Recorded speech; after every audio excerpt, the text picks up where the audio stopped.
Sa lahat dyan na mayroong mga manok pang sabong, ito gagawin nyo.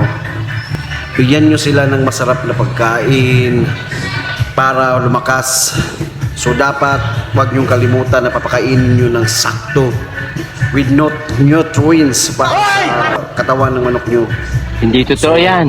Mamaya tingnan nyo, ipapakita ko sa inyo ang dapat ibigay nyong pagkain para sa manok para solid, yung healthy yung manok nyo at magaling tumira sa kalaban. Ito lang, tingnan nyo guys, tingnan nyo ha.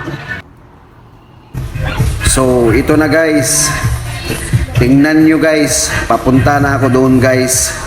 So makikita nyo yung manok ko kung excited na kumain dahil alam niya yung ibibigay ko sa kanya healthy gulay at saka rice.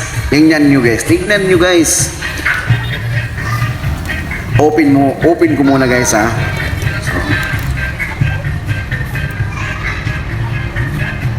So yung manok ko guys, tingnan nyo, excited na, gusto nang kumain, gusto nang lumabas, gusto nang kain, kinain na yung palya guys. So ito na guys, tingnan nyo guys, ang sarap sasarapan sa pagkain guys. Dapat ganyan ibigay nyo guys para healthy as solid, para magaling umaway sa bakbakan.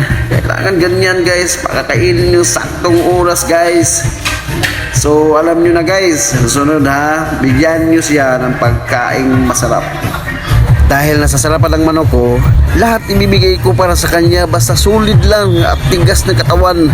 Ito, nilabas ko na ang tigas ng katawan, ang sarap tirahin. Kaya kayo, pag meron kayong manok, kailangan nyo talaga pasasarapan para masarap din kainin paglabanan na.